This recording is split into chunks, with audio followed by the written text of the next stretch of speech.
Je vous invite à entrer dans un monde où l'imagination n'a plus de frontières. Ici, plus rien n'est rationnel et le quotidien côtoie l'extraordinaire. La réalité, elle, peut basculer à tout moment dans l'horreur. Les émotions s'entremêlent entre la peur, la tristesse et la joie. Dans cet endroit, vous allez vibrer. Vous allez ressentir beaucoup d'émotions. Vous allez vivre. Bienvenue dans mon imagination. Bienvenue dans Creepy Stories.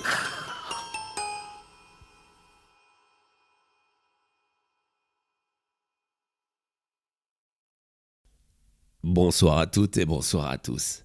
Pour vous écrire l'histoire qui va suivre, je me suis inspiré d'une célèbre franchise de jeux vidéo très connue, Five Nights at Freddy, FNAF, et notamment de FNAF, le dernier épisode Security Breach, sur lequel j'ai passé énormément d'heures. Je peux vous assurer que ce sont des jeux excellents. Si vous aimez vous faire peur, n'hésitez pas à découvrir cette franchise, elle vous donnera votre dose de frissons.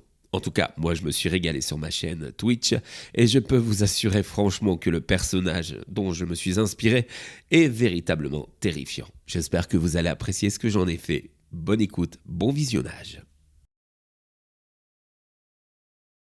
Mais qu'est-ce que j'ai fait ? Je savais pourtant qu'il ne fallait pas que je le garde. Je connaissais son côté lune, ce qu'il était capable de faire, ce maudit animatronique. Et pourtant j'ai cru que je serais capable de le gérer. Mais c'est impossible. On ne contrôle pas ces fichus animatroniques. C'est le contraire. Ce sont eux qui nous contrôlent. Et dire que tout a commencé il y a quelques semaines. Si je peux me permettre, Jeffrey, je le trouve plutôt flippant, tu sais. Pourquoi tu veux mettre ça dans notre aire de jeu ? Je suis persuadé que les gosses vont flipper quand ils vont le voir. Ça risque de nuire à notre petite affaire. Mais bien au contraire, Ed. Les gosses adorent ce genre d'animatronique. Il suffit de voir le succès des attractions Disney qui en utilisent. Ces robots sont fascinants, et celui-ci particulièrement. Il s'appelle Sunrise, et il est d'une autonomie incroyable. Il est spécialement conçu pour animer et s'occuper des enfants. Et puis, je l'ai eu pour une bouchée de pain. Non, crois-moi, c'est une véritable affaire. Je sais pas, Jeffrey. Il y a quelque chose de malsain. Mais bon, je vais te faire confiance après tout. Tu sais ce qui est bon pour notre affaire. J'espère juste que tu ne te trompes pas. Si j'avais su, j'aurais écouté mon associé et ami Ed. Avec lui, on a monté il y a 2 ans une plaine de jeux pour enfants. Vous savez, c'est un de ces paradis pour les gosses, avec des piscines à balles, des toboggans et des autres parcours, leur permettant de passer une journée inoubliable. Dès le début, nos affaires ont été bonnes.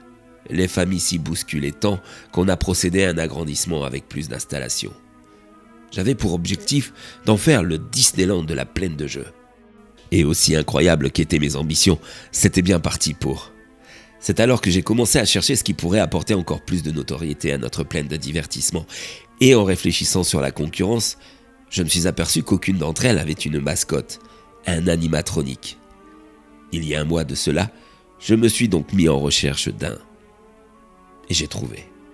J'avoue que l'annonce était plutôt étrange. Ça disait « Vent animatronique, dernière génération, en très bon état, idéal pour attraction, prix intéressant. Mais attention, acheter l'un d'entre eux représente une véritable responsabilité. Il faut s'en tenir aux règles. Le vendeur se déresponsabilise de toute forme d'éventuel accident dû au non-respect de ces règles. » J'avoue que c'était plutôt louche, mais qu'à cela ne tienne, je m'y suis rendu quand même. L'endroit était un vieux hangar, assez insalubre, rien qui ne me donnait l'impression d'être le bienvenu. Mais j'étais, disons, plutôt très déterminé à apporter un plus-value à notre plaine de jeu. Alors, j'ai suivi ce vieil homme, peu bavard, jusque dans son atelier. Là, il m'a montré son travail. Il réparait, nettoyait des animatroniques. Il y avait là des endosquelettes, flippants, désossés, avec leurs yeux qui semblaient épier chacun de mes pas. Je vous avoue que je n'étais pas vraiment très à l'aise. Puis on est arrivé enfin devant celui qui était à vendre. Il s'appelle Sunrise Moondrop. Il est, disons, lunatique sans vilain jeu de mots. Mais c'est un excellent animateur. Un peu trop collant, mais il saura apporter de la joie à vos gosses. Ok, il est plutôt en bon état. Et j'ai lu qu'il fallait respecter les règles. Quelles sont ces dernières le concernant? Avant tout, ne le plongez jamais dans le noir en présence de public. Il semble contrôler les lumières et la nuit venue, sa personnalité si euphorique change. Il doit donc rester seul, chaque nuit dans un endroit bien fermé et sans contact avec des humains. Ouais, ça ne devrait pas être difficile. Vous savez, mon établissement n'ouvre jamais la nuit. C'est pour une plaine de jeu. Il est rare de faire des nocturnes dans un endroit pareil. Quel qu'en soit l'usage que vous en faites, ne laissez surtout pas Sunrise en contact avec du public dès que la nuit tombe. Et si c'est le cas, allumez le plus vite possible la lumière. C'est bien compris? J'avoue que le type était vraiment bizarre. Mais l'animatronique et son prix étaient une véritable affaire, alors je l'ai pris. Avant de le mettre en contact avec les enfants, on a pris Ed et moi la décision de voir ce qu'il valait. Et le moins que l'on puisse dire est qu'il était super actif, animant toute la salle avec sa simple présence, bien qu'il était même un peu trop, surtout lorsqu'il nous tenait contre lui et qu'il nous faisait tourner sur nous-mêmes. Mais il allait rendre fous de joie les gosses des clients, et c'était ça le principal. Après tout, c'était le but. Les premiers jours, ça s'est très bien passé. Les enfants ont adoré Sunrise, et il le rendait bien. C'était un véritable plus pour notre plaine de jeu. Les gens ont commencé à venir rien que pour lui. Tout se passait bien, jusqu'à il y a une semaine. Un matin, alors que je procédais à l'ouverture, j'ai découvert les restes en charpie d'un chat, avec plein de sang nettoyé. Après avoir mis un mot pour fermeture exceptionnelle, je ne voyais pas vraiment les gosses venir jouer au milieu de morceaux de pâte de chat. J'ai entrepris de regarder ce qui s'était passé, avec une idée derrière la tête. J'étais persuadé que c'était l'œuvre de Sunrise. J'en ai d'ailleurs fait part à Ed, lui expliquant les recommandations du vendeur, ce à quoi il m'a répondu. Sérieux? Et il faut pas le nourrir après minuit, sinon elle se reproduit? T'es sérieux là, franchement? Tu l'as pris pour un gremlin, ce truc? Mais il ne vit pas la nuit, dis pas n'importe quoi. Comprenant sa réaction, je l'ai emmené dans la salle de vidéo pour regarder le film de la nuit. Et là, nous avons pu voir ce qui s'était passé. Le chat était rentré par une des petites fenêtres du toit, restée ouverte malencontreusement. Dès lors, Sunrise a senti sa présence. Il s'est alors redressé, puis cambré en arrière, pour se redresser à nouveau et réapparaître avec un faciès d'une lune bleue terrifiante. Sa voix avait subitement changé. Il se montrait beaucoup plus agressif dans ses propos. « Tu es un vilain chat. Tu n'as rien à faire ici. Je vais devoir t'attraper et je vais te punir. » Il rampait, en se déplaçant à quatre pattes, tel un pantin désarticulé, jusqu'à ce qu'il l'attrape. Dès lors, avec une vitesse et une force, il l'a déchiqueté, propulsant des morceaux sanguinolents un peu partout dans la plaine de jeu. Après avoir commis toutes ces atrocités, il est redevenu Sunrise et s'est mis en pause pour le reste de la nuit. C'était un spectacle fascinant et effrayant à la fois. Dès lors, après avoir nettoyé, Ed et moi nous sommes allés examiner l'animatronique d'un peu plus près, en cherchant où était ce monsieur Lune. C'est alors que Sunrise s'est adressé à nous. « Vous ne devriez pas jouer les petits curieux, ou il viendra vous chercher. Il est terrible, vous savez. Moondrop ne sort jamais pour rien. Il est celui qui punit les petits et grands qui se montrent désobéissants. Il est ma face cachée, et je ne peux pas le contrôler. » Ça nous a glacé le sang. Dès lors, Ed m'a fait part de son envie de se débarrasser de cette animatronique, mais je m'y opposais car Sunrise était devenu tellement populaire. Et puis, on savait comment maîtriser ce monstre. Il suffisait simplement de fermer les issues la nuit. C'était juste à cet instant-là qu'il était agressif. Le jour, c'était le plus merveilleux des animatroniques. J'ai quand même mené ma petite enquête pour savoir d'où venait Sunrise, et je l'ai appris lors d'un article de journal.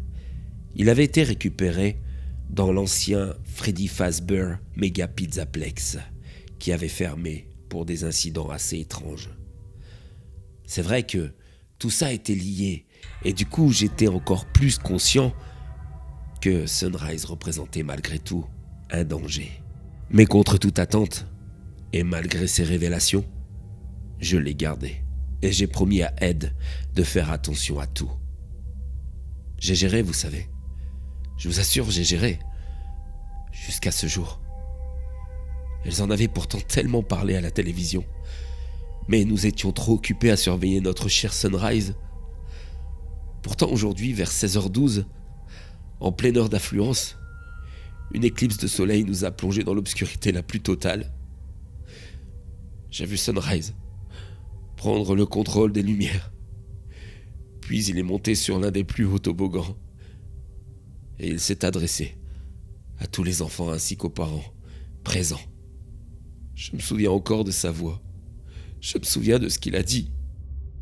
Alors les enfants, on joue alors que c'est la nuit. Ce n'est pas bien du tout. Vous êtes des vilains garnements. Je vais devoir vous punir tous. Vous punir. Avec une vitesse incroyable et une furie dévastatrice.